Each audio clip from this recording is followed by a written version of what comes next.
안녕하십니까. 행복한 아침 이재훈입니다. 안녕하세요. 장예인입니다. 오늘은 우리 국토의 막내 독도의 날입니다.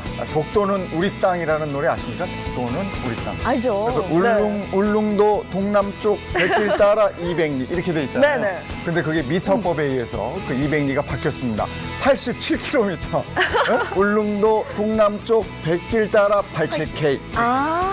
그 외에도 중간중간에 주소지가 변경되면서 바뀐 것도 있고, 또 예전에 저 하와이는 미국 땅, 대마도는 일본 땅, 그쵸. 독도는 우리 땅이었죠. 하와이는 미국 땅, 대마도는 조선 땅, 독도는 우리 땅. 이렇게 부분 가사들이 바뀐 게 있어서 오늘 그거 한번 보시는 것도 또 잔잔한 재미가 있으실 겁니다. 네. 우리 막내 독도 날씨도 궁금하긴 한데 오늘 날씨 어떤지부터 알려드리겠습니다. 네, 오늘 전국이 대체로 맑다가 오후부터 구름의 양이 늘어나겠습니다. 곳에 따라서는 우산이 필요하기도 하겠는데요. 비가 내리는 지역별로 자세히 살펴보시면 강원 영동과 경상 동해안입니다. 또 중부지방은 늦은 오후부터 밤 사이 산발적으로 빗방울 떨어지기도 하겠습니다. 현재 풍랑특보가 발효 중인 동해 남부 먼바다에는 오늘 오전까지 바람이 매우 강하게 불고 물결도 높게 일겠고요. 오늘 밤부터 내일까지 서해 먼바다에는 바람이 차차 강해지면서 물결도 높아지겠습니다. 낮 기온 보겠습니다. 오늘 한낮 기온은 19도에서 25도로 어제와 비슷하겠는데요. 오늘 밤부터 북서쪽에서 찬 공기가 남하하고 바람도 차차 강해지면서 날이 더 추워지겠습니다. 오늘 감기 가능 지수 상당히 높다고 합니다. 습도 조절도 하시고요. 아침 저녁으로는 이제 난방도 하시면 좋을 것 같네요. 네, 더 쌀쌀해진다. 이제 본격적으로 가을에서 겨울로 가는 더워 하다가 바로 추워 이러는 이제 그때가 되는 모양입니다. 자, 오늘 금요일이고요. 행복한 아침 지금 시작합니다.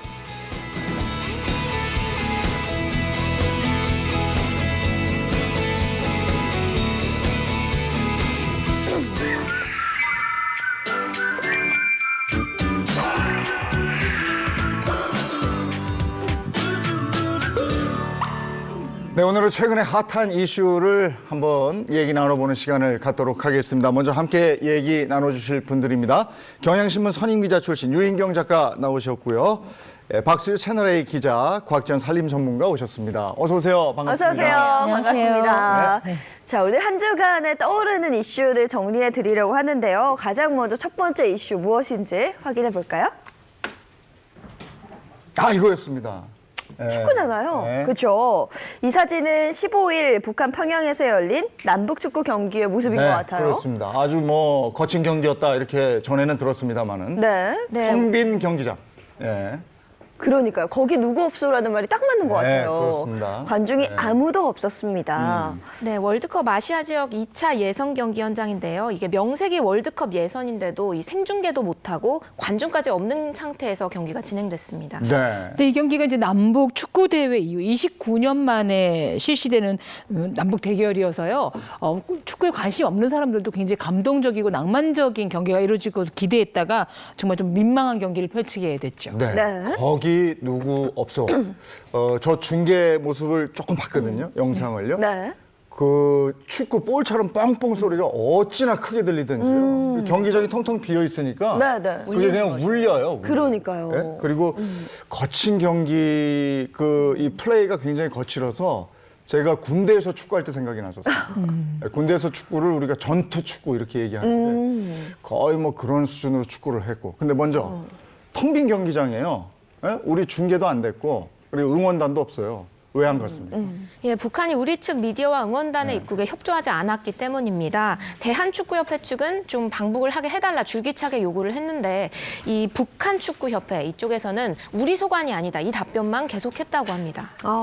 당연히 아시아 축구 연맹 같은 데서는 개최국에서 취재진이라든가 또 팬들의 비자 협조를 원활하게 해줘야 되거든요. 네. 그런데 이 규정이 있는데도 불구하고 또 피파 강령 또한 이런 건데 지키지 않아서 정치적 중립 중립을 지키지 않았다는 평가를 듣고 있고요. 북한이 또 이를 지키지 못했기 때문에 축구협회는 북측 협회가 필요한 지원을 다하지 않았다면서 아시아 축구 연맹에 징계를 검토해달라는 항의 서한을 보내긴 했죠. 네, 해외에서는 이 경기를 두고 세상에서 가장 이상한 축구 경기다라고 이야기를 하기도 했는데요. 선수들 사이의 분위기도 굉장히 안 좋았다라는 이야기가 들렸어요. 예, 북한 선수들이 경기를 굉장히 공격적으로 운영했습니다. 다치지 않은 게 다행이다 이런 말까지 나오고 있는데 대한축구협회에서 그래서 얼마 전에 공식적인 루트를 통해서 이 축구 경기 모습을 공개를 했는데요. 전반전부터 굉장히 날카롭게 신경전을 벌이고 있는 모습 보실 수 있습니다. 확인해 보시죠. 자, 공이 떴단 말이에요. 그래서 손흥민 선수 아닌가요? 손흥민 선수가 넘어졌군요. 아유, 정말 경기가 치열했고요. 보시는 것처럼 선수들이 계속 넘어지죠. 거칠었고, 네, 욕설도 있었고, 몸싸움도 굉장히 심했습니다. 뒤에서 저렇게 막 밀어버렸어요. 그쵸. 예. 정말 보세요. 예. 제가 저런 걸 보고 군대 축구라고 그런 거예요. 아니, 정말 우리 선수들 크게 다칠 뻔 네. 했고요. 손흥민 선수도 마찬가지고요. 안 다친 게 다행이다 그러잖아요. 네. 네, 그 정도로 정말 상황이 좋지 못했습니다. 아니 그리고 저게 이제 저는 첫 그 전반전 한 6분쯤 지났을까요? 같이 공중을 떴다 나상호 선수인가? 네네. 같이 떴는데 당연히 같이 뜰 거 아니에요. 그래서 공을 차지해야 되니까 그리고 탁 내려왔는데 우르르 몰려오는 거야 막 북한 선수들이. 네네. 그러니 얼마나 텅 빈 경기장에서 선수들 플레이는 거칠고 말이죠. 무섭죠. 군데군데 군인인지 그 북한 경찰인지 서 있는데 네. 얼마나 무서웠겠습니까? 무서웠을 것 같아요. 누가 나를 지켜주지 이런 생각도 하지 않았겠냐 이거죠.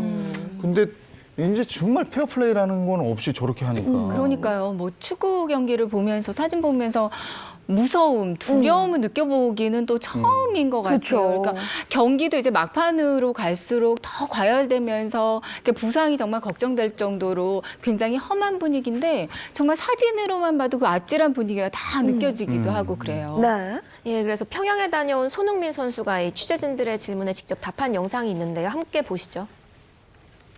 선수들이 다치지 않고 돌아오는 것만으로도 정말 저는 너무나도 큰 수확이라고 생각할 정도로 경기가 많이 거칠었고요. 뭐 저희 선수들은 뭐 전혀 그런 게 거의 없었는데 그쪽 선수들이 상당히 되게 예민하게 반응하고 또 거칠게 반응했던 거는 사실이었던 것 같아요. 심한 욕설도 많이 와갔던 것 같습니다. 가장 기억에 남는 소리는? 별로 기억을 하고 싶지 않아서요. 우리 손흥민 선수가 어떤 선수입니까? 그러니까요. 지금 그 차범근 우리 전설의 차범근 선수 시절 유럽에서 넣은 골 지금 타이예요. 네. 그거보다 더한 기록을 세우는 선수예요. 그쵸. 그리고 그 세계에서 선정하는 축구 선수 중에 제일 잘하는 선수 30인 후보에 들어가 있는 선수입니다. 손흥민 선수. 근데 손흥민 선수가 저렇게 이야기를 했다는 건 정말 분위기가 안 좋고 경기도 치열했다라는 걸 알 수 있을 것 같은데요. 경기 시작 전으로도 분위기가 안 좋았을 것 같아요. 예, 맞습니다. 호텔이 당시에 인터넷도 안 되는 상황이라고 하는데 출입까지도 통제가 됐다고 합니다. 그래서 선수들이 밖으로 나갈 수 없었던 것은 물론이고 외부인들도 들어갈 수 없도록 밖에서 다 이렇게 지키고 있었다고 합니다. 근데 사실 이렇게 육체적으로 그 가해를 하는 것도 무섭지만 더 공포를 느꼈던 거는 선수들의 말에 따르면 그 방에 도청 장치가 돼 있었다라는 거예요. 정말요? 네, 사실은 뭐 축구만이 아니라 공연을 갔던 사람들도 네. 가수들이나 연예인들 얘기를 들어봐도 호텔 방에 도청 장치가 돼 있는 것 같다는 느낌을 들었다고 얘기를 했는데 네. 축구 국가대표팀 수비수 권경원 선수가 이런 얘기를 들려줬습니다. 그러네. 예? 좀 많이 당황하고 또 놀랐을 것 같아요. 놀랐죠. 네.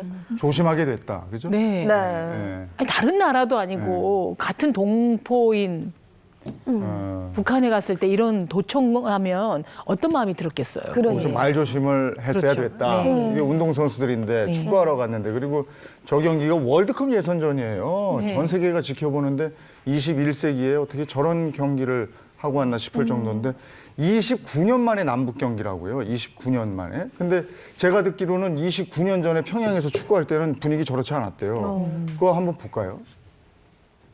북한 음악인들이 평양에서 음악회를 당시 영상이에요. 네, 저게 1990년이에요. 10월 23일 와. 서울에서는 지난번 지금 방금 봤던 영상과는 분위기가 정말 다르죠. 꽉 찼죠? 네.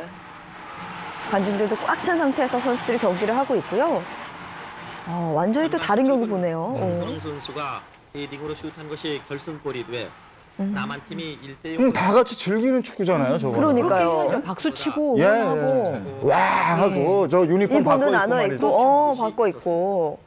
이번에 유니폼 안 바꿔 입었죠 아마? 끝나고 그렇죠. 그냥 왔죠. 네, 손흥민 선수가 굳이 유니폼을 바꿀 얘기를 생각을 했었죠. 하셨겠어요. 그걸 네. 바꾸고 싶겠어요, 손흥민. 유니폼을 바꿔 입지도 않았습니다. 네. 예, 이게 아니, 지금 진짜. 지금으로부터 29년 전입니다. 1990년에 남북통일축구대회라는 이름으로 친선 경기가 능라도 운동장에서 열렸는데요. 평양에 있는 이 운동장입니다. 남북한이 분단된 이후에 공식 방문해서 치르는 이 최초의 축구 경기였는데 당시에 이 15만 명이라는 어마어마한 관중이 경기장을 찾았다고 하고요. 네. 또 경기에 대한 우리 국민들의 관심도 이보다 컸다고 합니다. 이때도 평양에서 치러졌는데 그때는 생중계가 됐었나요? 이때도 생중계되지 못했습니다. 이 당시 언론 보도에 의하면 우리 측이 생중계를 요구했지만 북한 측이 녹화 방송을 계속 고집해서 결국은 녹화로 중계되었다고 하고요. 근데 30년 전에 방송통신 환경은 굉장히 열악했을 것이기 때문에 일견 이해가 되는 부분도 있는 것이 사실입니다. 예. 네. 근데 이게 29년 전이면은 저 노태우 정권 때 아닌가요?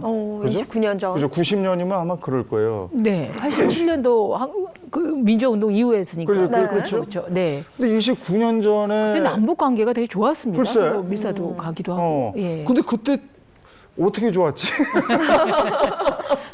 그 얘기 한번 들어볼게요. 지금 누가 와 계셨냐면 북한 출신의 박세현 한의사가 이 자리에 와 계세요. 어서 오세요. 어서 오세요. 예. 그때 분위기 그때 거기 계셨었나요? 네. 그때 북한 주민들이 느끼기에 야, 이게 저 한국에서 축구 다녀온다. 그래가지고 거기서 우리 평양에서 같이 축구를 한다.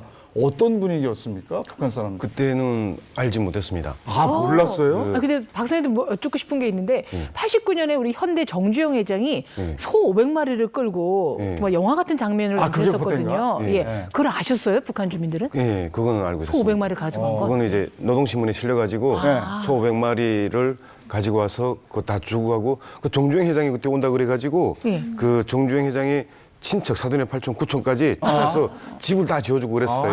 그만큼 그때는 이제 그 관계가 좋았고 그리고 그러면 그 분위기였네. 그러니까 네. 그때 축구를 했네요. 예, 그 분위기여가지고 상당히 하게 했죠. 남북 교류도 이루어지고 이럴 때니까. 근데 그거는 소가 온 거는 알았는데 평양에서 그렇게 축구가 한다는 거는 전체 지방에서- 북한 주민들은 몰랐군요. 지방에서는 몰랐습니다. 평양 사는 사람들만. 예.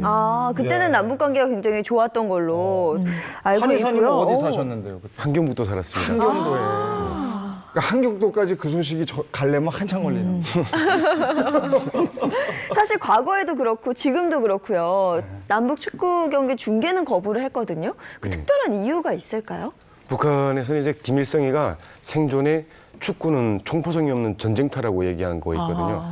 근데 이제 북한 입장에서는 무조건 이제 이겨야 되는데 지금 이제 한국 축구가 우리나라 이제 피파 랭킹 4위까지 올라갔는데 당연히 진다고 판단했으니까 이걸 만약 경우 녹화했을 때 남북 관계도 지금 안 좋은 상태에서 이게 그 절대로 이제 생방송으로 나갈 수 없는 녹화 방송으로도 보여줄 수 없는 경기니까 녹화 이번에 이렇게 경기가 된 것 같습니다. 근데 이거는 그냥 무슨 동네 축구가 아니고요. 우리끼리 약속한 것도 아니고 국제 그럼. 축구 그러니까요. 연맹이 주관하는 경기는 중계가 당연히 하는 거거든요. 게다가 북한인들 얘기하기를 이제 세계 무대에서 정상 국가로 다짐을 했는데 이건 정말 정상 국가다운 태도가 아니지 않아요? 북한을 정상적으로 생각하면 지금도 미사일 쏘고 이렇게 로켓탄 쏘고 이런 거 정상적인 국가가 아니죠. 네. 사실 북한 주민들도 축구를 보고 싶어 할 텐데 이렇게 중계를 해주지 않으면 불만 같은 건 없나요? 북한에서는 그 예전에 제가 조금 할 때도 이탈리아에서 축구 8강으로 올라간 적이 있었는데 그 축구를 흑색으로 계속 보여주고 했던 적이 있습니다. 근데 축구를 좋아하긴 하네요. 무지하게 좋아하죠. 군대도 그러고 체육단도 그러고 조금 할 때도 그러고 축구부는 다 했습니다. 고락부까지. 그러면 그 저 동네에서도 다 축구하고 다 하고. 예. 근데 보면 그럼 그 북한에서 이제 경기를 진행을 한다면 이걸 실시간으로 볼 수 있는 날이 과연 올까 이런 생각도 들거든요. 그렇다면 어떤 요건이 좀 이루어져야 그게 가능한 일이 될까 이것도 좀 궁금하기도 하고 그래요. 북한 입장에서는 아마 그 지금 같은 이렇게 그 독재가 이루어지는 한 절대로 이제 그 실시간으로 생방송으로 볼 수 있는 축구는 있을 수 없다고 생각합니다. 응원단도 이번에 못 들어갔단 말이에요. 중계는커녕. 예. 응원단은 왜 안 받아들인 걸까요? 일단 응원단을 보게 되면 평양 일반 시민들이 네. 보게 될 거 아닙니까? 그러면 그때 저도 이제 한국에 와서 놀랐지만 한국 남한 분들이 입었던 옷차림이라든지 그리고 자유스러운 표현이라든지 그리고 이제 그 북한처럼 딱딱 통제가 되지 않는 그 자유로움을 이렇게 봤을 때 북한에서는 한국이 분명 못 산다. 그리고 억압돼서 살다 보니까 사람들이 많이 이렇게 주눅돼 있고 이렇게 생각했는데 그런 걸 봤을 때 그 요동치는 그 파동은 막기 힘들죠. 또 예전에 지금 김정은의 부인이 리설주 여사라고 해야 되나요? 호칭도 헷갈리지만 응원단을 온 적이 네, 있잖아요. 네, 네. 북한 응원단도 우리 한국에 와서 한국이 얼마나 잘 사는지 또 얼마나 뭐 여유롭게 지내는지 알 텐데 굳이 뭐 이런 걸 감출 이유가 있었을까요? 그게 다 알지 않나? 다 알지 않아요? 그 한국에 왔을 때 이제 응원단이 왔을 때는 저희가 생각하는 일반 북한 주민이라고 생각하시면 안 돼요. 그분들은 정말 골수 중에서도 최고 핵골수들만 골라가지고 네. 한국에 못지않는 생활과 그리고 그 사상 검증이라는 거는 이루 말할 수 없는 그 태어났을 때부터 그렇게 태어난 사람들이에요. 네. 그러니까 저희가 생각하는 것처럼 일반인이 와가지고 이런 거 보고 가서 동화가 돼가지고 가서 얘기하지 않을 것인가 절대 그렇지 않습니다. 그렇군요. 사실 중계나 응원단 파견 불발이 된 게 남측에서는 굉장히 좀 불만스럽게 생각을 하고 있는데요. 북한은 계속 그런 태도를 그럼 가져가겠네요. 북한은 이제 국제적인 이런 정세라든지 여론이라든지 그리고 정상적인 이런 거하고는 아주 거리가 먼 국가입니다. 그러니까 이제 3대를 이어오면서 독재를 해도 누구 하나 거기에 대해서 입 한번 뻗고 하지 않는 국가잖아요. 네. 유인경 작가도 전에 북한 한번 방문하지 않았었어요? 그때 분위기 어땠어요? 개성공단에서 네. 첫 냄비가 출시돼서 네, 네. 그때 뭐 정동현 당시 통일부 네. 장관, 현정은 현대 뭐 대장 네. 이런 분들은 다 같이 갔었는데 가장 놀라웠던 건 정말 이 서울에서 한 2-3시간 거리밖에 안 되는데 여권이 있었어야 됐어요. 맞아요. 네. 예, 다른 나라더라고요. 예, 예. 그래서 갔는데 정말 약간 좀 공장도 방문하기도 하고 선주교 같은 것도 하고 또 개성이 음식으로 유명하다 그래서 오찬에 굉장히 기대를 갖긴 했었죠. 오찬. 혹시 뭐 좀 황당한 일을 겪거나 이런 적은 없으세요? 좀 황당했었습니다. 그러니까 우리가 아는 예전에 뭐 역사책에서 보던 개성이 아니었고요. 가게는 분명히 있어요. 채소 가게도 남새 가게 뭐 이렇게 네. 돼 있는데 네. 사람이 없어요. 네. 집도 있는데 너무 썰렁하고 무슨 영화 세트장 같은 느낌이 들고 그날 비가 왔었는데 우산을 든 분을 한 분도 보질 못했어요. 그냥 예. 맞고 다녀요? 예, 그러니까 보자기 같은 거 쓰고 다니고 우산을 살 돈도 없다라는 얘기죠. 제2의 도시인데 네. 그런 것들 좀 가슴이 아프고 예. 어떡하지? 뭐 이런 안타까운 느낌 이런 걸 굉장히 많이 받았습니다. 근데 예. 너무 좀 못 사는구나 뭐 이런 생각 예. 뭐 또 했었고요. 네. 저도 제 첫 번째 해외 출장지가 금강산이에요. 네. 금강산 가는데 해외 출장을 끊어주더라고요. 맞아요. 네? 네. 그때 그랬어요. 근데 딱 갔을 때 분위기가 굉장히 그때는 금강산 관광이 처음 열렸을 때 그때 방송단으로 같이 갔었던 거기 때문에 그때 굉장히 경직됐었어요. 군데군데 군인들이 쫙 있어요. 그리고 되도록이면 말을 하지 말아 주십시오. 딱 얘기를 해요. 그러니까요. 네, 그리고 이렇게 가면 좀 이렇게 섬뜩한 느낌이 들었거든요. 아니, 저는 이제 개성 음식이 맛있다 해서 기대를 하고 먹고 있는데 하필 제 옆에 건장한지는 않지만 어쨌든 깡마른 공산당원이 앉아 있었어요. 네. 그 먹는데 저한테 갑자기 그 남조선 분들은 왜 그렇습니까? 뭐 이런 거에서 왜요? 그랬더니 햅쌀을 줘야지 묵은 쌀을 줍니까? 막 이렇게 하고 그 말에 항의했다가 전 또 못 잡혀 못 나올까 봐. 여기서 묵은 쌀 보냈다고? 네, 체하는 줄 알았잖아. 무슨 맛 기억 하나도 안 나고. 그런데 가슴이 참 아팠어요. 왜 어떤 느낌이 드냐면 굉장히 병들고 아픈데 약간 성격 안 좋은 동생을 놓고 오는 느낌?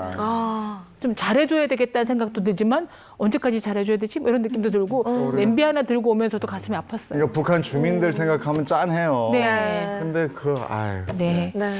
이게 이제 우리 경기가 네. 지금 끝난 게 아니에요, 그죠? 여기서 이제 할 거 아니에요, 올 거 아니에요. 예, 내년 6월에 북한하고 두 번째 예선 경기를 서울에서 예. 치릅니다. 네.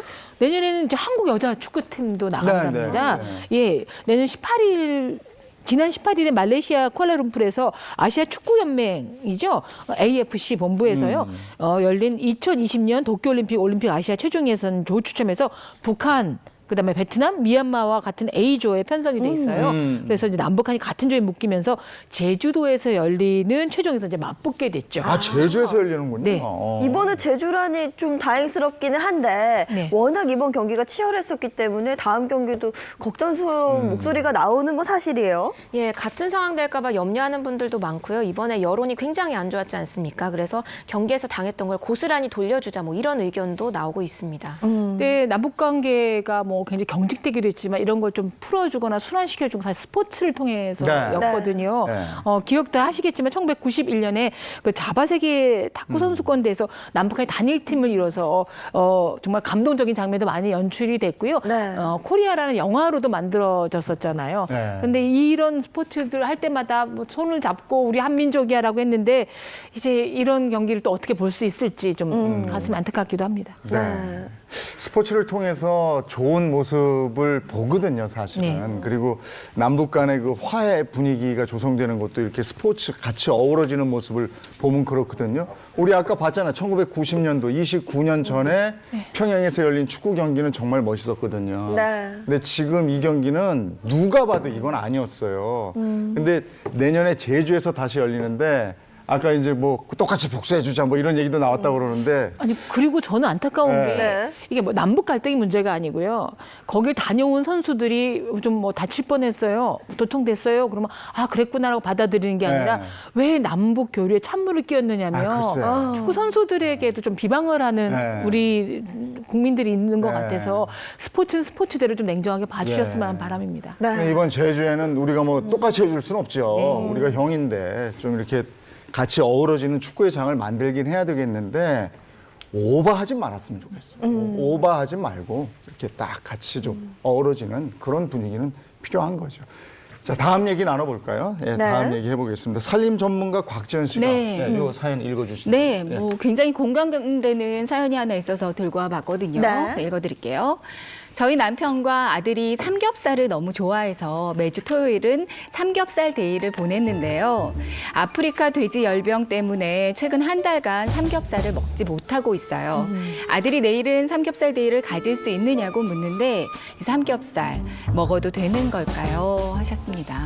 아, 많은 분들이 그 걱정하시더라고요. 네. 아프리카 돼지열병 저희도 계속 간간히 전해드리고는 있습니다만은 지금 이게 어느 선까지 계속 될 건지 여기서 멈춰줬으면 좋겠는데 자꾸 이게 그래서 그거 한번 알아볼까요? 아프리카 돼지열병에 대해서 먼저 알아볼까요? 네. 네, 이게 돼지과에 속하는 동물들이 걸리는 질병이고 정식 명칭은 바이러스성 출혈 돼지 전염병입니다. 이게 폐사율이 100%에 달하고 백신이 아직 개발되지 않은 상태이기 때문에 만약에 감염이 된다면 무조건 살처분해야 합니다. 네. 근데 우리 일반 시민들은 뭐 치사율이 100%다. 그리고 뭐 치료하는 약이 없다. 이런 얘기 들으면 굉장히 공포스러운 게 사실이긴 하거든요. 그래서 이제 돼지고기를 먹어도 되는지 어떻게 해야 되는지 네. 사실 많이 헷갈리고 걱정스러운 부분이 많긴 해요. 근데 뭐 난해한 바이러스병이 많이 우리나라에 들어오긴 하지만 국내에서 아프리카 돼지 열병은 처음 발병이 됐기 때문에 더 공포심이 큰 것 같아요. 그러니까요. 그래서 대체 어떻게 들어왔나 궁금해하시는 분들도 많아요. 예, 아직 방역 당국이 유입 경로를 정확히 파악하지는 못했습니다. 하지만 이게 예상되는 경로는 세 가지인데요. 우선 첫 번째가 좀 오염된 그 사료를 돼지가 먹었거나, 두 번째는 이 농장주가 그 발병국에 다녀왔거나, 그리고 마지막으로 야생 멧돼지가 바이러스를 옮겼을 가능성도 있습니다.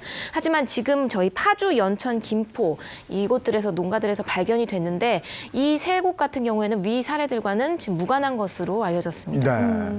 근데 현재로서는 많은 전문가들이 분석하기를 아무래도 북한에서 유입됐을 가능성이 있다라는 겁니다. 국내 최초 아프리카 돼지 열병의 발병지인 파주가 북한이랑은 고작 10km밖에 되질 않아요. 네.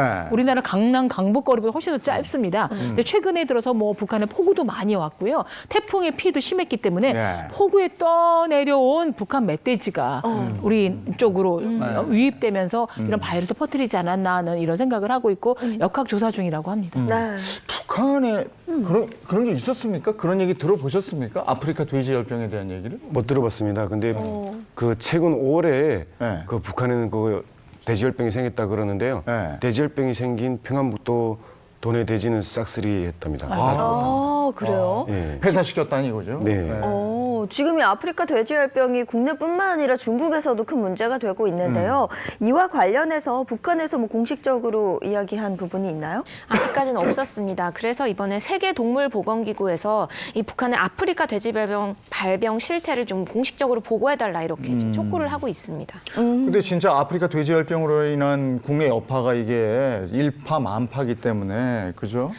네, 그래서 10월에 가을 축제들도 굉장히 많이 예정이 돼 예, 있었는데 예, 예. 다 지금 스톱된 상황입니다. 경기 북부 이쪽은 다 스톱됐잖아요. 저희 애들은 그 파주 쪽으로 현장 체험학습 가기로 예. 했었거든요. 그것도 다 취소되고 그렇게 되고. 그 지역 공무원 강의도 다 취소됐습니다. 네, 맞아요.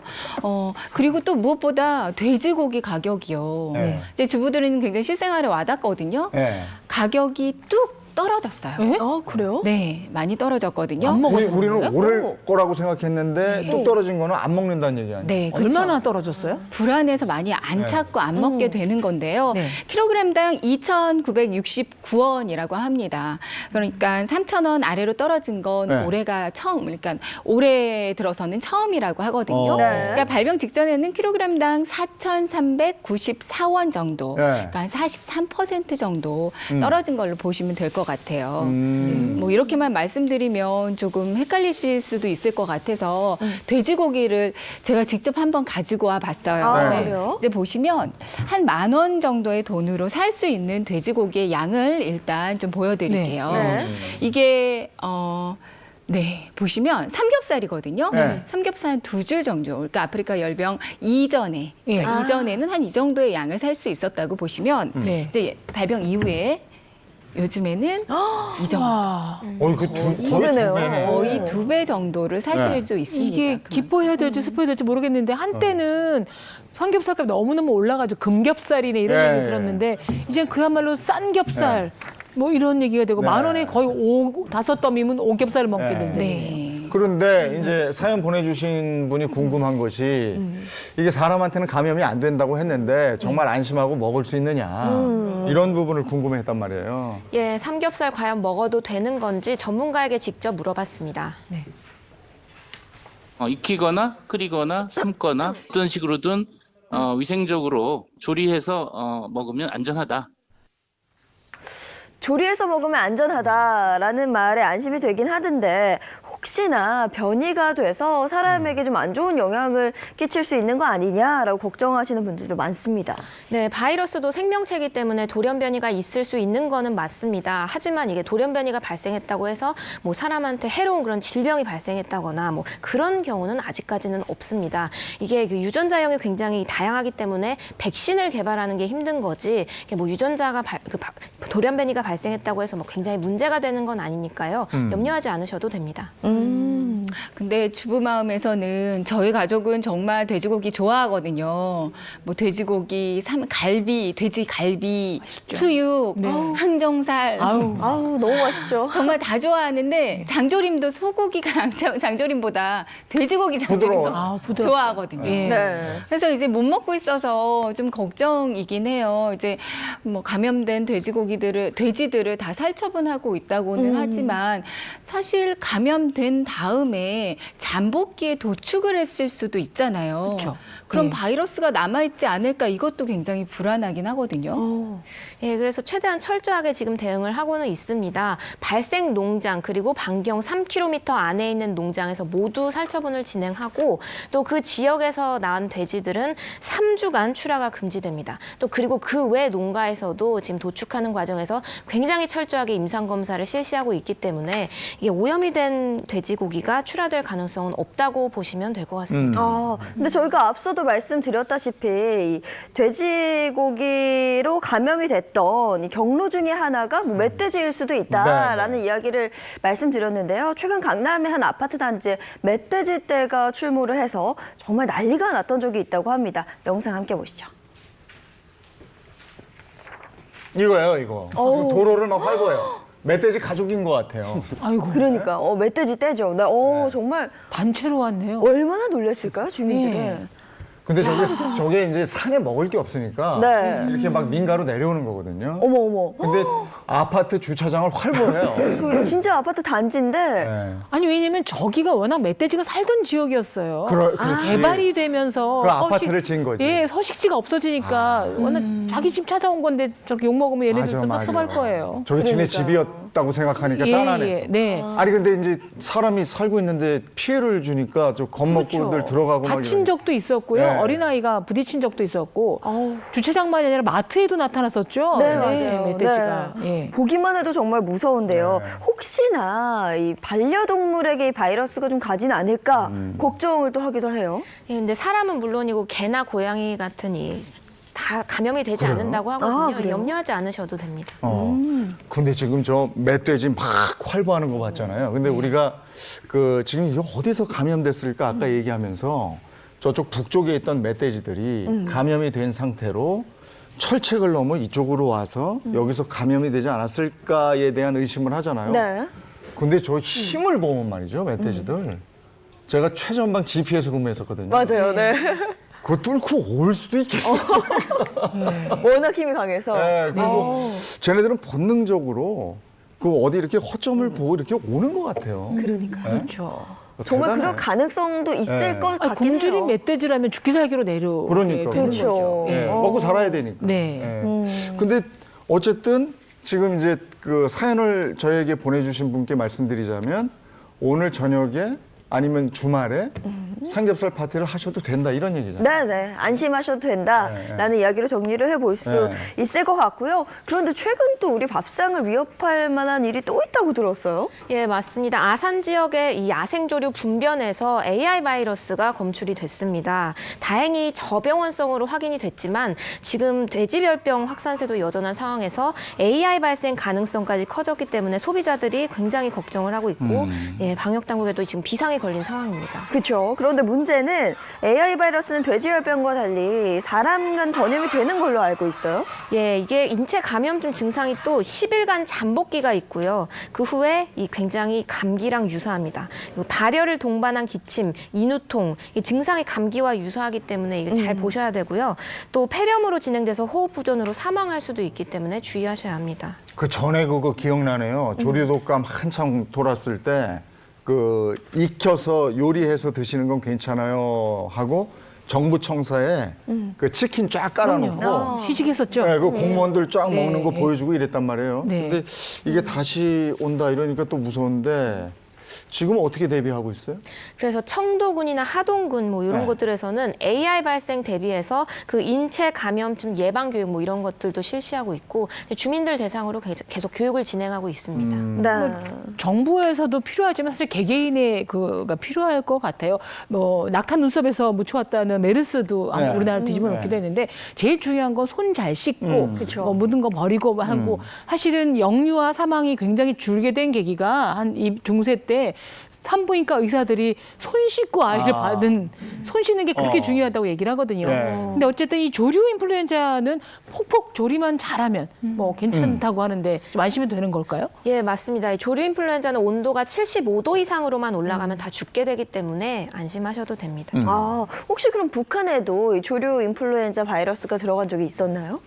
그 북한에서는 조류 인플루엔자 이런 얘기는 없고 어떤 닭도 죽고 까마귀도 죽고 예, 그런 비둘기도 죽고 그런 경우가 있었는데 상당히 그땐 심했던 적이 있습니다. 그때 그러면은 어떻게 했어요? 살처분을 다 했나요? 아니 그걸 왜 살처분하나요? 다 먹죠. 어머나. 그 심지어 그 콩 심은 데 다른 까마귀나 까치 와서 파먹지 말라고 네. 그 죽은 까마귀를 콩대에다 이렇게 걸어서 묶어놓거든요. 근데 그것도 그 다 밤에 가서 콩대 잘라가지고 다 잡아먹고 했었어요. 닭도 아침에 보게 되면 엄청 많이 죽어 있어요. 그러면 그냥 가지다가 끓는 물에 털 다 뽑아가지고 소다 넣고 미나리 넣고 쑥갓 넣고 냄새 안 나게 해서 끓여서 다 먹었죠. 박 선생님도 드셨다는 건가요? 그럼요. 없어서 못 먹었죠. 그 뭐 75도 이상 올라가서 팍팍 끓이면 된다니까. 무쇠가마에 무슨 75도로만 올라가나요? 100도 넘게 올라가죠. 아니 근데 우리는 이런 게 오면은 전 국민한테 지금 이런 게 왔으니까 조심하세요 하고 쫙 해주잖아요. 그쵸. 이렇게 해서 이게 감염되지 않도록 하십시오. 그리고 뭐 아프리카 돼지열병은 인체에는 지장이 없습니다 하고 쫙 해주잖아요. 북한에 이런 전염병이 돌았을 때 어떻게 대처하던가요? 없습니다. 그냥 죽었다 그러면 동네 아버지들이 모여가지고 돼지 같은 경우는 뭐 바이러스 걸려도 잘 죽지를 않는데 네. 그냥 뭐 다 같이 모여 앉아가지고 잡아서 다 먹어요. 방송이나 노동신문에 안 실립니까? 없습니다 그런 얘기. 일절. 아 오히려 예. 그 이제 뭐- 저 주민들이 동요할까봐 안 하는 거예요. 예, 시시하는지는 몰라도 네. 전혀 뭐 이런 게 있으니까 새 먹지 마라, 닭 먹지 마라, 고기 먹지 마라 이런 얘기 없습니다. 그냥 다 푹푹 삶아서 먹으면 네. 네, 된다라는 생각이고. 아니 저 아프리카 돼지열병도 그렇고 AI 조류독감도 그렇고 잘 좀 정리가 돼서 이제 딱 끝나서 제발 먹을거리 가지고 우리가 고민하는 일은 없었으면 좋겠어요. 네, 맞습니다. 그리고 저희 채널의 행복한 아침에서는 방금 사연 들려드린 것처럼 시청자 여러분의 고민거리 또 궁금증을 해결해 드리기 위해서 노력을 하고 있습니다. 저희 프로그램을 통해서 풀어줬으면 좋겠다 하는 내용이 있으신 분들은 채널의 행복한 아침 게시판에 올려주시면 저희가 또 이렇게 방송을 통해서 풀어드리도록 하겠습니다. 네, 최근에 핫 이슈가 됐던 두 가지를 가지고 여러분과 함께 얘기를 나눠봤습니다. 오늘 도움 말씀 네 분 고맙습니다. 네. 고맙습니다. 고맙습니다.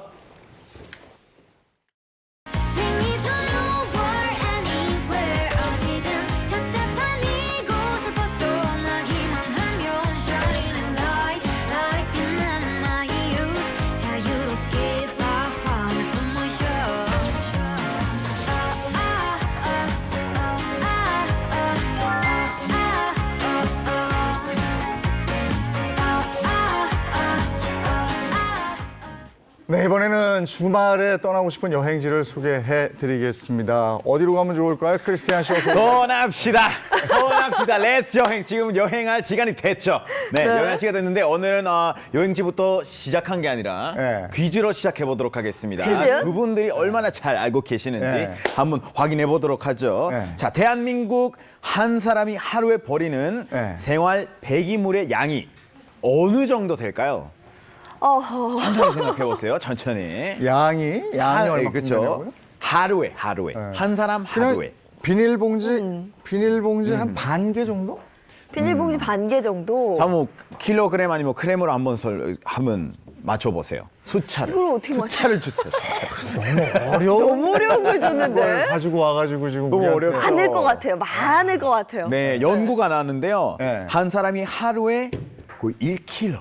정확히 929.9g의 네. 생활 폐기물을 버린다고 합니다. 하긴 양이 엄청나요. 뭐 그렇죠. 우리가 요즘은 텀블러 많이 쓰기는 하지만 그리고 테이크아웃 컵도 그렇고 맞아요. 지금 음료수 페트병도 그렇고 정말 많네요. 정말 많아요. 1kg 거의 생길 정도면 진짜 네. 많은데 그래서 요즘 떠오르는 단어가 있습니다. 네. 바로 재활용. 재활용 아니에요? 재활용 말고 재활용. 새활용? 재활용 혹시 들어보셨는지 새롭게 활용한다 뭐 그런 거? 재활용 전 처음 듣는데? 새활용이 뭐예요? 맞습니다. 그게 이제 오. 재활용처럼 네. 그 이제 버려질 자원을 새롭게 활용하는 것을 재활용이라고 부르고 있는데 예를 들어서 버린 그 형수망 같은 거 네. 그거는 이제 뭐 가방을 그걸 가지고 가방을 만든다던가 아니면 버릴 옷들 가지고 뭐 지갑을 만들다던가 이런 거는 거죠. 저 최근에 그 얘기 들은 적 있어요. 한 스파 브랜드에서 버려진 플라스틱이죠. 그러니까 폐플라스틱에서 뽑아낸 섬유로 네. 의류를 만들었다고 하는데 네. 그게 또 굉장한 인기를 끌었다고 하더라고요. 아니 근데 얼마 전부터는 소비 패턴이 바뀌었어요. 소비자분들도 물건을 구입할 때 그냥 구입하는 게 아니고 네. 요게 내가 산 물건이 환경에 괜찮은가, 또 이게 재활용이 될 수 있는가 이런 것들을 굉장히 그 따지면서 사고 막 이래요. 그래요? 그렇습니다. 요즘 이거 많이 하는데 여행 업계에서도 이러한 바람을 불렀습니다. 그래서 다양한 창고 예를 들어서 창고나 뭐 쓰레기 조각창 같은 옛날 건물들 다시 이렇게 만들어서 새로운 공간으로 지금 재탄생을 시키고 있습니다. 네, 그 이제 것들이 개성이 있고 굉장히 약간 빈티지한 느낌이 나기 때문에 네. SNS에 또 인기가 굉장히 많습니다. 이번에는 공간을 또 바꾸는 거네요. 그렇습니다. 그래서 오늘 준비했습니다. 과거는 묻지 마세요. 라고 새롭게 변신한 배 공간들을 소개해드릴까 합니다. 자, 자, 이게 첫 번째 장소입니다. 자, 이게 캠핑장 같은데요? 그렇죠. 캠핑장 네네. 같죠? 예, 사실 책 읽기 위한 굉장히 좋은 계절이거든요. 그래서 여기는 캠핑하면서 아우, 책을 좋다. 읽으면 네. 어떨까 싶은데 이곳에는 천국에서 최초로 배교를 활용한 북 캠핑장입니다. 폐교를 살려서 저기다가 한 거예요. 그렇습니다. 캠핑장을. 1998년 배교한 금곡 초등학교를 금곡 도서관으로 리모델링을 하면서 운영을 네. 했다가 2016년 북 캠핑장으로 다시 변신을 했습니다. 여기서 이제 도서관이 전시였던 곳인 만큼 네. 어린이 그림책부터 소설, 에세이 이런 책이 한 7,000권에 찾을 수 있습니다. 예. 굉장히 많죠. 네. 캠핑장 이용 고객은 밤 10시까지 도서관 캠핑장을 어디서든 편하게 책을 읽으실 수 있습니다. 이런 식으로. 이게 너무 좋은 생각이라는 게 제가 드는 게 전 여행 갈 때 꼭 그렇게 안 읽던 책을 챙겨요. 그거 좋은 거예요? 괜히 가서 한번 책 좀 읽고 싶어서 네. 챙기는데 여행도 가고 도서관에서 책도 읽고 너무 맞습니다. 좋은데요? 여기 너무 좋은 게 지금 이제 가을이잖아요. 네. 그 가을 느낌은 여기서 그대로 느낄 수 있고요. 네. 그리고 폐기 학교였기 때문에 네. 이게 아주 그 굉장히 넓어요. 그 아이들이 뛰어놀 수 있는 그런 운동장? 운동장 있기 때문에 여기 또 아이들이 엄청 좋아하겠죠. 네. 책 읽다가 산책 좀 하고 뭐 뛰고 네. 놀고 공을 가지고 놀 수도 있고 네. 그리고 오픈한 지 얼마 안 됐기 때문에 모든 시설이 굉장히 우수합니다. 깨끗한 화장실도 있고 그리고 네. 깨끗한 뭐 샤워실까지 네. 이런 거 다 제공을 해주니까요. 거기서 그냥 마음 편하게 가시면 될 것 네. 같습니다. 저희 아이들 어렸을 때 한글 빨리 읽어라 막 이러고 닥달하는 게 아니고 네. 옆에 앉혀놓고 이렇게 책을 읽어주는 게 정서상도 그렇고 네. 아이의 그 두뇌 개발에도 상당히 좋다는 거예요. 그래서 네. 한 7세 정도 때까지는 요즘 그 전에 애들이 한글 다 띄지만 네. 그래도 엄마 아빠가 읽어주는 그 책이 굉장히 소중한 경험이 된다거든요. 네, 네. 그러니까 저런데 캠핑장에 갔을 때도 부모님들이 무조건 야 너 책 읽어 이게 아니고 좋은 책을 가지고 앉아봐. 이렇게 그죠? 같이 이렇게 읽어줘. 야, 그 나중에 얼마나 기억나겠습니까? 그죠. 아니면 굳이 읽어주지 않아도 네. 엄마 아빠가 맨날 집에서 책 보시는 분들이 아유, 있죠. 그럼. 아이들은 저절로 따라한대요. 엄마 애들한테 아빠 공부하라는 모습 게 아니고 내가 공부하는 모습을 보여주면 아이가 그걸 해요. 하는 거죠. 그리고 네. 우리가 왜 저 여행지에 가면 네네. 외국 사람들 이렇게 그 바닷가 있는 데 앉아가지고 다 책 보고 있잖아. 맞아요. 선베드에 누워서 네. 책 보고. 그런 거 보면 참 부러운데 왜 그럴 수 있을까 생각을 해봤더니요. 네. 그 사람들이 시간적인 여유가 있더라고요. 오. 우린들은 가가지고 3박 4일 탁 하고 그냥 오니까. 맞아요. 그렇죠. 관광지 가서 막 사진 이러고 찍고 바쁘게 그냥 놀고 야 가야죠. 또 이동 그래 찍어요. 맞아요. 네네네. 근데 이분들은 한 달씩 와. 너무 부럽다. 그러니까 거기 앉아서 그냥 슬슬 보고 이렇게 책 보고. 네. 어? 맞아요. 우리는 어디 지방 갈 때 KTX 타고 여행 가잖아요. 네, 네. 빨리 가려고. 무궁화호 탄다고 그냥 슬슬 가면서 풍경도 보고. 조그만 간이역에도 들려보고 네. 그 동네에 뭐가 있는지 보고 뭐 확인 이러는데 좀 하고. 우린 바쁘니까 그렇죠. 그렇죠. 가가지고 책이 어딨어 그냥 이거 하고 그래요. 맞아요. 사실은 여기 가시면은 네. 굉장히 많은 북 프로그램들이 있습니다. 여기 즐길 수 있는 예를 들어서 저녁에 작가와 만나는 독서 새끼라고 그 프로그램을 체험하실 수 있고요. 그리고 동화 속 이야기를 다양한 놀이를 통해서 배우는 동화 속 캠핑이라는 프로그램도 있고요. 책 이야기와 별자리가 함께하는 별밤 이라는 그 이야기 캠프도 있고요.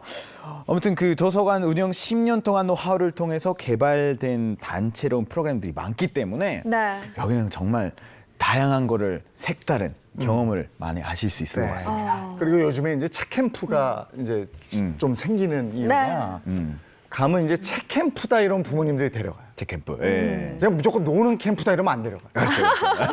놀기만 하면 안 되죠. 맞아요, 독서를 네. 좀 해야죠 이제. 예. 책도 노는 것처럼. 맞아요. 뭐 책 캠프다, 뭐 아이들 뭐 과학, 뭐 수학으로 논다. 이렇게 다 공부하고 연관되면 가니까 그런 것들이 많이 생기거든요. 아직 뭐 요즘 핸드폰 그런 거 많이 하잖아요. 네. 핸드폰 잠깐 벗어나고 책 같은 걸 가지고 네. 재밌는 시간을 보낼 수 있다. 이런 거 보여주기 위해서 그것도 굉장히 네. 좋은 경험일 것 같아요. 맞습니다. 뭐 운동도 다양한 하고 책도 프로그램들이 있다고 하니까 맞습니다. 네, 또 그 말씀해 주신 것처럼 그 큰 운동장에서는 뛰어놀기도 하고 공도 좀 차고요. 캠핑 떠날 겸 책도 읽을 겸 한번 가보시면 정말 좋을 것 같고요. 다음 여행지도 소개해 주시죠. 네, 다음 여행지는요. 여기는 여행 욕구 자극할 수 있는 여행지입니다. 그래요? 네, 같이 보실까요? 야, 여기는 정말 이 장소는 어떤 장소인지 아시면 예술 공간. 나는 바로 가야 해. 그렇습니다. 네. 여기 부산에 굉장히 핫플레이스인데요. 네. 복합 문화 공간입니다. 아, 저거 요즘 딱 뜨는 스타일의 건물인데. 네, 맞습니다. 여기는 1963년부터 45년간 와이어 로프를 생산하다가 기동을 멈춘 배공장입니다. 예, 배공장에 이제 골저가 있잖아요. 네. 골저는 그대로 남아 있고 2016년 9월 부산 비엔날레 전시장으로도 네. 이렇게 활용했던 곳입니다. 그 반응이 너무 좋아서 여기서는 뭐 북카페, 서점, 갤러리 그리고 정원이 있는 복합 문화 예술 공간으로 재탄생을 했습니다. 멋있다. 너무 멋진데요? 너무 멋있죠. 아까 처음에 그 폐 공장 같은 건물이 이렇게 된 거예요. 야, 네. 여기서 연주회도 해요. 와. 그러니까 정말 복합 문화예술 공간이고요. 사실 이게 시작이 폐공장이었던 거잖아요. 네. 그러니까 부산에 어떻게 보면 역사가 다 담겨져 있다라고 봐도 과언이 아닐 것 같아요. 그렇습니다. 이곳에는 사실 뭐 가면 곳곳에서 과거의 흔적을 남겨줬기 때문에 정말 시간 여행한다는 느낌 드실 거고요. 여기 뭐 그 철로 된 대문이 있어요. 네. 그거는 열고 들어가면 그 힐링 공간이 숲길이 짧게 이어지는 그 장소가 있는데 숲길. 거기 콘크리트가 나와요. 콘크리트부터 보는 순간에 와 내가 옛날로 과거로 돌아왔다 이런 느낌이 드실 거고요. 네. 이것도 메인 천시관이 있어요. 거기 석촌홀이라고 하는데 네. 여기 전장의 목재와 공장 특징들은 이런 그 칠감을 이제 그대로 살렸기 때문에 그 벽을 만약에 만지게 되면 그 옛날 느낌이 확 드실 겁니다. 여기는 약간 요즘 느낌이나 옛날 느낌이나 약간 섞여 있는 그런 장소라고 생각을 하시면 되는데 그 식물원 같아요. 네네네. 그 예전에 이게 잘 해놨을까요? 폐공장이라고 그러는데 지금 고쳐놓은 모습 보니까 정말 공간 너무 예쁘게 잘 고쳐놨네요. 맞습니다. 사실 건축 그 면에서는 굉장히 의미가 있는 장소입니다. 작년에 문화체육관광부와 한국건축가협회가 주관하는 2018년 대한민국 공간 문화대상 최우수상을 받기도 했습니다. 지금 저 흑백으로 나오는 저기예요. 저기가 지금 앞서 보신 곳으로 네. 탈바꿈이 된 거예요. 맞아요. 옛날에는 저런 모습이었는데 지금 보시는 것처럼 와 정말 예술 공간으로 재탄생이 됐습니다. 맞습니다. 부산에 여기가 핫플레이스다라고 저도 들어봤었거든요. 네네네. 그만한 이유가 분명히 있을 것 같아요. 이유는 있습니다. 사실 여기는 그 계절별로 다양한 공연 그리고 다양한 그 약간 전시 같은 거 많이 한단 말이에요. 예를 들어서 그 세계적인 지혜차 금난세 네. 거기서 여기서도 공연을 했었고요. 그런 공연들 색 다른 그런 공연을 많이 찾을 수 있으니까요. 여기는 굉장히 가치가 크죠. 아니 가을에는 특히나 공연이나 전시 보러 가는 분들도 많은데 네. 또 공연 준비하는 분들도 많고 네. 저 공간을 활용하면 굉장히 좋겠어요. 그리고 저희가 울리지도 않는 모양이네. 원래는 저렇게 울리죠, 음악하고 이러면 울리는데 맞아요. 그 안에 시설들을 다 해놓은 모양이에요. 맞아요. 다 잘 만들었기 때문에 울리지도 네. 않고 소리가 여기뿐만 아니라 시민들이 대상으로 큐레이션이라고 혹시 들어보셨어요? 큐레이션? 약간 책을 약간 추천한다는 그런 개념이라고 생각을 하시면 네, 되는데 네. 북큐레이션하고 그리고 저자 득항 같은 그런 독서 활성화 사업 같은 걸 진행을 하고 있으니까요. 네. 뭐 그런 것도 가시면 체험하실 수 있습니다. 네. 그리고 또 매년 봄에 여기서 또 특별한 걸 한다면서요? 네, 그렇습니다. 여기는 매번 가시면은 여기서 춤을 출 수 있습니다. 춤을 아니 춰요? 방금 뭐 금난세 선생님 지휘하시고 하는 거 보니까 춤출 만한 공간이 있을까 싶은데. 아니, 저게 네. 클럽으로 변신하나? 네, 춤을 춰요? 여기서는 즉흥 춤 축제를 하는 거예요. 아 즉흥. 네, 축흥을 하는 건데 벌써 11회째 이어져 있는데 네. 즉흥 공연을 시작으로 사람들이 즉흥 춤을 시작하고 네. 대결까지 한단 말이에요. 오. 댄스 배틀. 댄스 배틀. 그렇죠. 댄스 배틀. 그게 즉흥 댄스 배틀이잖아요. 네. 여기는 뭐 정해진 춤은 없고요. 네. 어떤 장르 상관없이 그냥 자유롭게 내 몸을 원하는 대로 느낀 대로 그냥 여기서 가서 춤을 추시면 됩니다. 갑자기 음악이 나오잖아. I feel good. 따라라라라라 빰빰빰빰 이렇게 할 수 있는 거예요. 저도 가볼까 싶어요. 저 너무 잘할 것 같아요. 이길 자신이 있어요. 네. 가면은 잘할 진짜. 것 같아요. 우리 저 학교 다닐 때는 그때 대동제라는 게 있어가지고. 네네. 대동제. 네. 어. 전부 다 학교 운동장에 모여. 네. 막걸리 한 잔씩 먹고. 네. 그래서 막 그냥 춤을 추는 거야. 그냥 비슷하네요. 그냥 막춤 추는 거죠. 막 이 학교 저 학교 학생들 학교 축제니까 막 모여가지고 네네. 같이 어우러지는 거예요. 결국 끝에는 어깨 동무 해가지고 막 다 같이 네네. 추고. 그리고 마지막에는 독재 타도 이러고 막 특이하네요. 결국은 결국 마무리는, 결국에 네. 하고 진짜 웃기네요. 근데 이거는 이거는 좀 정말 모던하네. 스트레스 불만한 스트레스를 풀 수 있는 그런 액티비티라고 저는 생각을 하고 있습니다. 네. 아니 무슨 저 진짜 한낮에 클럽을 연상하게 하는 그런 모습이었어요. 네. 맞아요. 사람들이 모여서. 네. 네. 맞아요. 여기는 사실 뭐 춤도 그렇지만 여기 진짜 굉장히 많이 사랑을 받고 있는 장소는 카페들입니다. 네, 카페들 역시 뭐 여기 그 분위기, 그 옛날 분위기 완전히 없애진 않고 요즘 분위기를 조금 이렇게 넣어서 예쁘다. 예, 굉장히 그 개성이 있잖아요. 네네네. 여기서 어디서 보기 힘든 카페들이라서 여기 뭐 가족이랑 아니면 친구들이랑 연인과 함께 이렇게 여유로운 시간을 보낼 수 있는 장소라서 제가 강 추천을 합니다.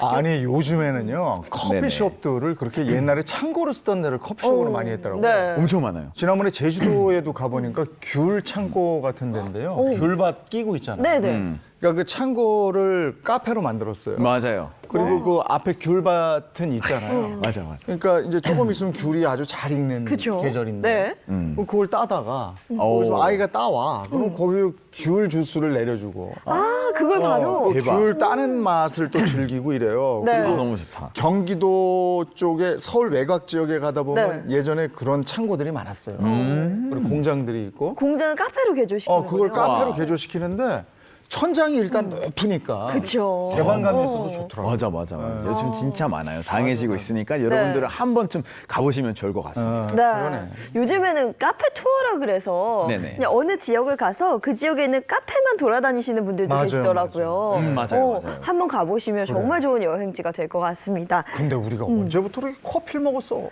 제 말이 한국 커피숍이 너무 많아서 저 깜짝 놀랐다니까요. 그죠? 한국에 와서 커피숍 네. 문화가 거의 뭐 양이 있는 커피숍도 있고 고양이도 있는 그러니까요. 강아지도 있는 그게 너무 다양해서 네. 저거 한국에 오자마자 너무 깜짝 놀랐습니다. 굉장히 많아. 외국에서 오시면 저희 사촌 동생도 이번에 왔는데 어떻게 한 스트릿의 길에 카페가 4-5개씩 있는 게 믿을 수가 없다고 하더라고요. 맞아요. 그리고 또 멕시코랑 너무 다른 게 한국에서 고층에 있는 커피숍이 되게 많아요. 네, 네. 멕시코 그게 찾기 힘들어요. 아, 그래요? 멕시코는 우리가 위로 많이 세우진 않기 때문에 그 땅이 넓다 보니까 우리가 1층에 있어요. 2층, 3층에 있으면 망해요. 멕시코. 근데 한국에는 고층에 있는 카페 제가 들어가 보니까 좀 신기했구나. 높은 곳을 너무 좋아해가지고 너무 좋았어요. 아니 저도 저 외국에서 온 분한테 얘기 들어봤더니 한국은 낮에는 카페만 보이고 밤에는 교회만 보인대. 근데 맞아.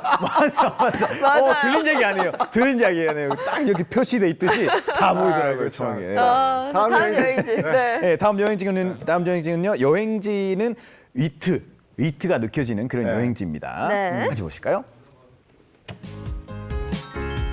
자, 어허. 여기 어디? 네, 여기는 목욕탕? 목욕탕이죠. 근데 커피? 네, 이곳은 40년간 목욕탕과 요관으로 운영했던 옛날 청수장 요관을 리모델링한 공간입니다. 1층은 카페, 2층은 옛날 목욕탕 콘셉트로 이렇게 작가들의 작품을 보면서 커피나 차를 이렇게 마실 수 있는 목욕탕 카페입니다. 예. 여기서는 그리고 아이디어 좋네. 아니요, 좋죠. 네. 그리고 3층 같은 경우에는 아틀리에 카페로 4평 남짓의 10개의 공간을 작가 브랜드별로 이렇게 나눠서 다양한 작가들의 작품들을 볼 수 있는 그런 공간을 마련돼 있습니다. 옛날에는 저렇게 동네마다 목욕탕이 있었거든요. 네. 예. 그렇죠. 그러니까 생긴 것도 조금 달랐었어요. 요즘 제가 목욕탕을 가봤었는데 좀 네. 다르게 생기더라고요. 네. 얘는 약간 좀 옛날 느낌이 나는 그런 예. 목욕탕인 것 같아요. 우리 아까도 얘기했지만 아이디어는 좋은데 이제는 네. 목욕탕에서도 커피 마시잖아. 봐. 커피. 그러네요. 웬만한 공간에서 지금 커피를 먹고 있구나. 아 정말. 제가 정말 이색적입니다. 네, 지난 3년 동안 100개가 넘는 상점이 생길 정도로 굉장히 네. 인기가 많아지고 있는 컨셉이라고 생각하시면 됩니다. 그렇군요. 굉장히 이색적인 장소여서 1층부터 네. 3층까지 즐겨보시면 좋을 것 같고요. 네네. 다음 여행지도 궁금한데요. 네, 다음 여행지는요. 이곳에는 굉장히 아마 여러분들은 익숙하실 것 같은데 네. 일단 보시죠. 네. 이 길을 왠지 보셨을 것 같은데. 되게 옛날 느낌이 뭔가 풍기는. 네네. 을지로예요? 을지로예요. 그렇습니다. 저희 을지로면 골뱅인데.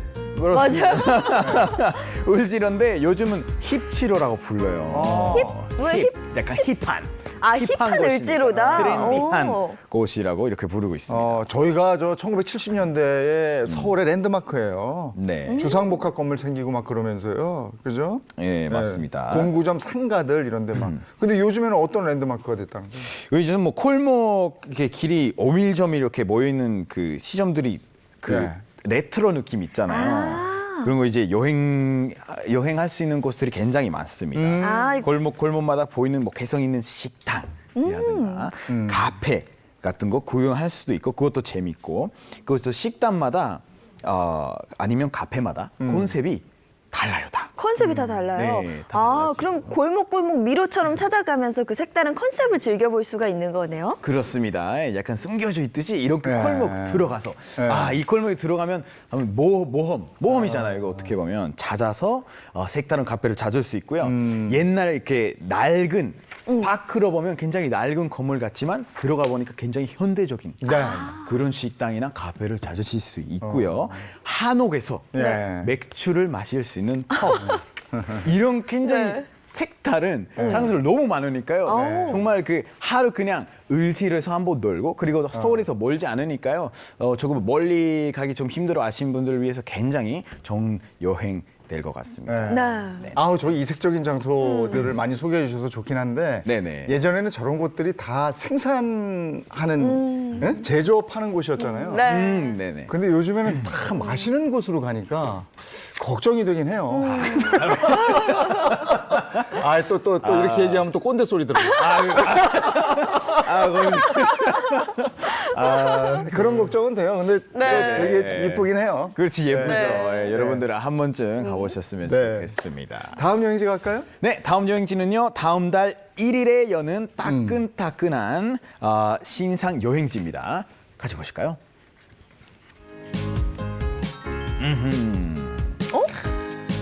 이거는 열차 그렇죠. 출근길인데. 그렇습니다. 네. 이곳은 열차 매니아들이 정말 좋아할 만한 장소입니다. 바로 진영역 절도 박물관이에요. 철도 박물관. 네. 국내에서는 사실 흔하게 볼 수 있는 박물관은 아니에요. 맞습니다. 여기는 이제 박물관으로 리모델링을 만들었었습니다. 진영역이에요? 네네네, 진영역이죠. 진영역. 대한제국 말기 1905년에 네네네. 군용철도가 놓이면서 개통이 됐고 1940년 일반 운수 영업을 시작하면서 진영뿐이 아니고 경전선의 물류기점으로 활용된 곳이다. 이렇게 되어 있네요. 2010년에 경전설 복선 전철화에 따라서 105년 만에 저희가 폐역이 된 곳입니다. 네. 그랬는데 2017년에 다시 이렇게 다시 만들면서 박물관으로 이렇게 만들게 됐었습니다. 여기서 총 2동의 건물로 나눠져 있는데 첫 번째는 절도 승차권과 이 영무원의 유니폼 이런 거 다 전시를 하고 있고 그리고 체험도 할 수 있는 공간도 있고요. 그리고 두 번째 그 전시관에서는 진영과 김해의 다양한 관광지를 형상화한 절도 디오라마가 있어요. 그 작은 기차가 있는 거 저거. 거기서 버튼만 누르면 모형 기차가 레일 타고 이렇게 막 관련 영상을 들어주면서 굉장히 색다른 시간을 보낼 수 있을 것 같습니다. 조금 배우고. 네. 네. 요즘에는 박물관을 가더라도 그냥 저희 어렸을 때처럼 그냥 수첩 가지고 뭘 적으면서 보는 박물관보다 체험해 볼 수 그럼. 있는 체험 박물관들이 네. 굉장히 인기거든요. 맞아요. 지금 이 철도 박물관에서는 어떤 체험을 즐길 수가 있을까요? 여기서는 열차 매니아들이 굉장히 좋아할 만한 북카페가 있어요. 북카페. 북카페 굉장히 많아지는데. 마시는 거네요? 네. 다 카페야. 그러니까 다 마시고 카페는 끝나지 않아요, 한국은. 또 마셔야 돼. 네. 네, 이것은 그 기관차와 객차를 전시하고 객차를 리모델링을 한 거예요. 네. 여기서 정말 재미있어 하실 것 같은데 뿐만 아니라 종합 물놀이장 네. 진영에 있던 한국에서 마지막 성냥 성냥공장. 마지막으로 있었던 성냥공장 네. 거기 이제 기억하기 위한 어떤 성냥 전시관 같은 거 있고요. 그리고 굉장히 다양한 볼거리가 있는 거죠. 여기서도 뭐 가볼 만하죠. 네. 그러니까 오늘 소개해 주신 곳들이 전부 정말 재활용이 아니고 새활용이 많네요. 그렇죠. 재활용이죠. 새롭게 활용된 공간들을 만나본 거죠. 예전에 그 성냥공장 가지고 저런 공간이 또 나오고 간이역들이 있었어요. 예전에는 그 저 완행기차라는 게 있어서 네. 용산역에서 주로 이제 저쪽 남쪽으로 내려가는 비둘기호 이런 게 있었어요. 그러면 다서 간이역마다. 그러니까 비둘기호. 거기까지 저 목포까지 한 10시간 걸렸나? 어떻게 기분 나면 또 한 11시간 또 걸려. 그 낭만이 있었던 거 아니에요? 잠깐씩 멈추면서. 그때는 네. 힘들었어요. 근데 지금 생각하니까 낭만이지. 네네. 그때는 돈이 없어서 이제 그걸 타니까. 근데 이게 없어서 그걸 탈 수밖에 없을 때하고 그랬대요. 내가 있는데 추억하려고 타는 것은 이건 하늘과 땅. 차이가 있죠. 근데 그때는 계속 들리니까 힘들었는데 네네. 지금은 그런 간이역들이 추억의 장소가 되고 그렇죠. 그 카페가 장소가 되고. 새로 탈바꿈이 되고 또 가서 마시고 아니 사실 이런 새활용 된 장소들을 볼 때마다 저는 네. 한국 사람 진짜 독특하다. 한국 사람들은 그러니까 옛날 장소는 폐지된 장소. 예. 잊지 않고 네. 새롭게 만들고 그쵸. 어떻게든 우리가 살려낼 수 있는 방법을 찾아보자. 네. 카페라도 만들자. 네. 이렇게 생각을 하기 때문에 정말 너무 좋은 것 같아요. 그러니까 우리는 추억이라는 게 굉장히 큰 부분을 차지하거든요. 그렇죠. 그래서 네. 거기 가서 옛날 추억을 한번 더듬어 보는. 네. 그랬으면 좋겠습니다. 아이고 오늘 또 옛날 생각 한번 더듬어 주셨어요. 네. 여러분들은 이제 이번 주말에 그런 장소를 한번 찾아가시면 좋을 것 같습니다. 네. 네. 아이 고맙습니다. 감사합니다. 고맙습니다. 오늘 밤 늦게까지 밖에 계실 분들은 단단하게 입으셔야 되겠어요. 오늘 밤부터 시작해서 주말에 기온이 떨어진다니까 좀 든든하게 대비를 하셔야 되겠습니다. 네, 옷차림 든든히 챙겨 입으시고요. 저희는 다음 주 월요일 아침 8시 더욱 알찬 내용으로 돌아오겠습니다. 행복한 아침, 행복한 하루, 행복한 주말 보내십시오. 고맙습니다. 고맙습니다.